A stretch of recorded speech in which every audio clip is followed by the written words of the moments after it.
भाई ये बाइक मेरे पास आई है वजीराबाद से, भाई की बाइक है, वो भाई सामने देख रहा हूँ, उन भाई की बाइक है। और इस बाइक में हो क्या रहा है, देखो ये जो बाइक है ना, इसकी जो क्लच असेंबली होती है बहुत बुरी तरीके से ख़राब थी। हमने जब खोल के देखा तो बहुत बुरी तरह ख़राब थी, मतलब बहुत ही बुरी तरह।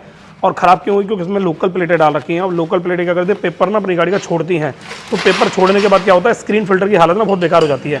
तो मैं आपको दिखाता हूँ इसका स्क्रीन फिल्टर कैसे। स्क्रीन फिल्टर की हालत भाई साहब, ये देखो, ये इसके स्क्रीन फिल्टर की हालत है। ये देखो, ये स्क्रीन फिल्टर है। और ये अगर ब्लॉक हो जाएगा स्क्रीन फिल्टर, तो आपकी जो बाइक है इसमें इंजन ऑयल सर्कुलेशन अच्छे से नहीं होगा, जिसकी वजह से गाड़ी हीट होगी। और हीट होने से आपकी गाड़ी में दिक्कतें आना स्टार्ट हो जाएंगी। सबसे पहले टाइम इंजन खराब होगी और क्लच की प्लेटें खराब होंगी। कहाँ लगा होता है, देखो यहाँ लगा होता है इस तरीके से, ठीक है, ये इस तरीके से लग जाता है। और इंजन ऑयल सर्कुलेट के ऑयल पंप में जाता है, ऑयल पंप से सर्कुलेट होकर सीधे हेड में जाके पिस्टन में जाके सर्कुलेट होता है। ये होता है इसका पूरा का पूरा मैकेनिज्म। तो इस स्क्रीन फिल्टर को साफ कराना बहुत ज़्यादा जरूरी होता है। अगर ऐसी कंडीशन स्क्रीन फिल्टर की हो जाएगी तो भैया आपकी गाड़ी में वो दिन दूर नहीं कि आपकी गाड़ी का इंजन कहीं भी किसी मैकेनिक के रास्ते में खुल जाएगा, ठीक है। और उसके अलावा एक चीज़ और बहुत ज़रूरी है, इस गाड़ी में क्लच की प्लेटें भी ख़राब हो गई हैं, क्योंकि इसमें लोकल प्लेटें इन्होंने डलवा रखी हैं। लोकल प्लेटें क्या करती हैं, वो अपना जो पेपर होती है वो छोड़ती हैं, और पेपर छोड़ने की वजह से वो इंजन ऑयल में मिक्स हो जाता है और इंजन ऑयल की हालत कुछ ऐसी कर देता है। देख रहे हो, अब इसे क्लीन करके दिखाते हैं कैसा होता है। ये ले राजू, क्लीन करिए ज़रा। ये देखो, ये देखो,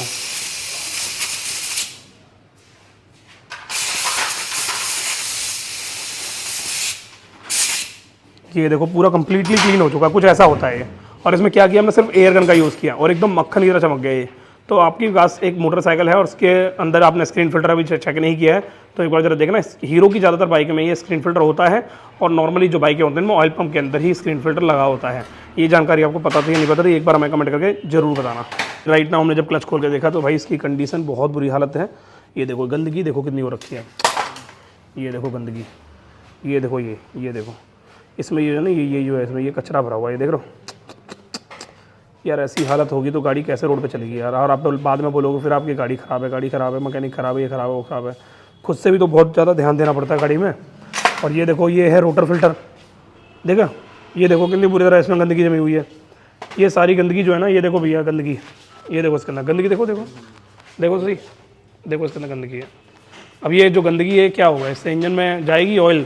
और आपने ऑयल कब डलवाया था इसके अंदर? मुझे एक हफ्ते पहले ऑयल डलवाया था उन्होंने, और एक हफ्ते में देखो कितनी हालत इंजन ऑयल की हो गई है, कीचड़ जैसा ऑयल हो गया। और क्यों हुआ कीचड़ जैसा, क्योंकि इंजन में इतनी गंदगी जमी हुई है। अभी ये गलत है भाई, बहुत ज़्यादा गलत है, इसको जो है ना ठीक करना पड़ेगा। और अभी राइट नाउ हमने जब टाइम इंजन खोल के देखी तो टाइम इंजन के रोलर नहीं लगा रखा है, रोलर नहीं था और क्या नहीं था, रोलर ना होने की वजह से पूरा बोल्ट कट गया। ये देखो, ये टाइम इंजन से चल रहा हूँ ना, पूरा का पूरा बोल्ट कट गया। अभी बोल्ट जो है चेंज कर दे भाई, बोल्ट हमने नया डाल दिया है, रोलर नया डाल दिया हमने, टाइम इंजन नया डाल दिया है। और एक बहुत इंटरेस्टिंग चीज़ जो हमें देखने को लगी, यहाँ पे ना स्प्रिंग लगती है, कि स्प्रिंग बहुत सॉफ्ट होती है, स्प्रिंग वो कंपनी सॉफ्ट इसलिए देती है ताकि रबड़ कटे ना। और बंदे ने ये वाली स्प्रिंग लगती है इसके अंदर, ठीक है। ये स्प्रिंग ही थी ना जो उस बंदे ने चेंज करी थी, ये स्प्रिंग निकलवा दी आपने और ये डलवा दी। ये स्प्रिंग कायम की गाड़ी में ये वाली स्प्रिंग उन्होंने डलवा दी, देख रहे हो भाई, ये स्प्रिंग आपने डलवा दी। ये स्प्रिंग गाड़ी की नहीं है, ये स्प्रिंग ब्रेक रॉड की स्प्रिंग है, जो कि किसी भी गाड़ी की ब्रेक में लगती है और हार्ड, बहुत हार्ड होती है। अब इस स्प्रिंग को अगर यहाँ लगा देंगे हम इसके अंदर, तो क्या होगा, ये पीछे से बहुत ज़्यादा पुश करेगी। और ये जो रबड़ होती है ना, रबड़, ये वाली जो रबड़ होती है, ये रबड़ जो है, ये वाली रबड़, ये आपकी गाड़ी के रबड़ काट देगी। और रबड़ काटेगी तो क्या होगा, फिर ये जो ऊपर का पैटर्न है ना सारा खराब होने लग चला जाएगा। उसके बाद इस पर ज़्यादा लोड पड़ेगा, कहीं ना सिर्फ स्प्रिंग चेंज करने से गाड़ी में काफ़ी ज़्यादा स्थिति खराब होती चली जाएगी, जिसकी वजह से बहुत छोटी छोटी चीज़ें हैं जो बहुत ज़्यादा ध्यान देनी पड़ती हैं। और उसमें ध्यान दे नहीं रखी, बहुत ज़्यादा गलत है। और तो और जब मैंने गाड़ी खोल के देखी थी ना, तो उसकी न्यूट्रल लाइट भी नहीं आ रही होगी, मुझे लग रहा है डायरेक्ट होगी वो। तो उन्होंने बताया कि वो चेक कर लिया सारा, और वो बता रहे थे कि ये इसकी न्यूट्रल पत्ती टूटी हुई है, न्यूट्रल पत्ती टूटी हुई है इसकी। ये बताया। तो वो तो भैया हम देख लेते हैं, न्यूट्रल लाइट में भी कहीं ना कहीं गड़बड़ है। क्या गड़बड़ है इसको देखते हैं, समझते हैं। सबसे पहले इस गाड़ी को पूरा पैक कर देते हैं। टाइम इंजन डालने के लिए हमने भाई इसके अंदर सब कुछ नया डाल दिया है, छोटा मोटा जो भी सामान होता है सारा नया डाल दिया, पूरी एकदम मक्खन। देखो ऐसे काम करती है कुछ, हम गाड़ी रोड पे चलाते हैं ना, तो हमारी गाड़ी में जब प्रेशर पड़ता है तो इस तरीके से काम करती है वो। अब आप थोड़ा सा सोचो, अगर स्प्रिंग हाथ डाल दोगे तो ये दबेगा ही नहीं, ये नहीं दबेगा, ठीक है।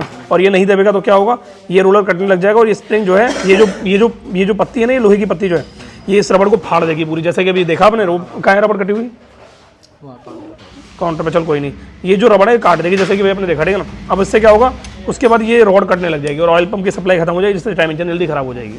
तो ये पूरा का पूरा प्रोसेस होता है इस टाइम इंजन को समझने का। तो अभी फटाफट से इसको फिट कर देते हैं, ठीक है ना। बाकी बैठो आप, इसको फिट करते हैं हम। फिट करके फिर उसके बाद आगे की कहानी देखते हैं क्या है क्या नहीं है, टाइम इंजन में क्या हुआ है इनकी गाड़ी है जो काम क्यों नहीं करी टाइम इंजन।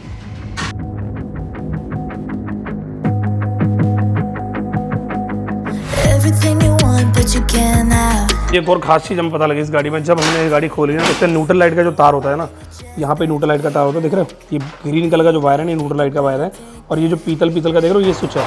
अगर ये न्यूट्रल लाइट का तार इस वाले ग्रीन वाले स्विच में नहीं लगा होगा तो फिर आपकी गाड़ी में न्यूट्रल लाइट की प्रॉब्लम आएगी। डायरेक्ट भी हो सकती है, क्योंकि एल्यूमिनियम का जो फ्रेम होता है ना, अगर ये ग्रीन वाला वायर एल्यूमिनियम के फ्रेम में टच हो गया तो आपकी गाड़ी की न्यूट्रल लाइट डायरेक्ट हो जाती है। तो इसकी न्यूट्रल लाइट का तार हम क्या कर रहे हैं, वापस से पीतल वाले स्विच में लगा रहे हैं, ताकि हम पता लगा सकें कि वाकई में इसके इंजन में जो स्प्रिंग पत्ती होती है वो टूटी हुई है नहीं टूटी हुई, क्योंकि कस्टमर को मैकेनिक ने ये बताया है कि इसके इंजन में एक पत्ती होती है न्यूट्रल की, वो टूटी हुई है। अब वो टूटती इतनी जल्दी नहीं है, इतनी आसानी से नहीं टूटती, बहुत ही ज़्यादा रेयर चांस है कि वो टूट जाए। तो पर फिर भी हमें कंफर्म करने के लिए इसके तार को लगाना पड़ेगा, और लगा के फिर देखते हैं कि न्यूट्रल लाइट कहीं आई है या न्यूट्रल लाइट नहीं आई है, या फिर काम हुआ है वो वाला या नहीं हुआ है। उसके अलावा ये गाड़ी पूरी पैक कर देते हैं फटाफट से, और आपको मिलते हैं बाद में। तो देखो फाइनली हमने क्लच इसका फिट कर दिया। क्लच फिट करने से पहले मैं आपको दिखाना चाहूँगा छोटी सी चीज़, इसी क्लच की क्लीनिंग देखो कितनी क्लीनिंग हुई है इसकी, देखो एकदम मक्खन के चमका दिया हमने पूरा। अभी पूरा ही जो हमने साफ़ कर दिया पूरा प्रॉपर तरीके से। हमने इसमें पेट्रोल में ऑयल मिला के साफ़ किया। आप अगर चाहो तो डीजल से भी साफ़ कर सकते हो, या फिर आप चाहो तो पेट्रोल से भी साफ़ कर सकते हो, पर पेट्रोल में थोड़ा ऑयल मिला देना ताकि थोड़ा बढ़िया रहता है, लिक्विड बन जाता है बढ़िया। ठीक है, उसके अलावा हमने इसके क्लच खोलने पर ही और टाइम इंजन खोलने पर इसके टाइपिट भी सेट कर दिया हमने इसके। ठीक है, क्लच की प्लेटें हमने डाली हैं, हब सेंटर डाला है, वो दिख रहा होगा। क्लच प्लेट हमने चेंज करी, हीरो की डाली है FCC वाली, और हब सेंटर जेनुइन डाला है इसमें हीरो का। उसके अलावा हम इसके पूरी कंप्लीट क्लीनिंग करने के बाद पैक कर देते हैं। पैक करके फिर आपको फाइनली ये जो बाइक है ये ओके हो चुकी है, एकदम चमचमाती हुई बाहर। मैंने ड्राइवर है ये सब ले लिए। एक बार मैं साउंड सुना देता हूँ उस गाड़ी का आपको। ये मैंने गाड़ी स्टार्ट करी, पहले गाड़ी में बहुत साउंड आ रहा था, अब ये साउंड बिल्कुल नहीं आ रहा। यार ये जो तुमने लगवा रखा है ना, ये बड़ी गंदी चीज़ है यार। ये ना आवाज़ करता है बहुत ज़्यादा। इसमें एक जुगाड़ लगा दो जिससे आवाज़ करना बंद कर देगा ये, हैं? देखो ऐसी चीज़ में जुगाड़ लगाना चाहिए। आप इंजन में जुगाड़ करवा लेते हो बताओ कैसे चलेगा? हैं? तो मैं इसमें एक जुगाड़ कर देता हूँ जिससे ये रेस देने पर आवाज़ आने नहीं, ये आवाज़ बंद हो जाएगी। ठीक है, जुगाड़ करते हैं, फिर उसके बाद आगे बात करते हैं भाई। फाइनली हमने इसमें ये लगा दी स्प्रिंग, देख लो स्प्रिंग लगी हुई है इसमें। अभी मैं स्टार्ट करूँगा ना गाड़ी को, तो पहले ना वाइब्रेशन का बहुत साउंड आ रहा था, झरझर आवाज़। पहले झरझर आवाज़ आती थी ना, अभी वो झरझर आवाज़ नहीं आएगी। देखो ये स्टार्ट कर दी मैंने, ये देखो एकदम मक्खन, कोई साउंड नहीं। पहले बड़बड़ कर रही थी ना, ये ऐसे अब देखो बिल्कुल बंद हो गई। देखो अब ये नेचुरल इंजन का ही साउंड आ रहा है।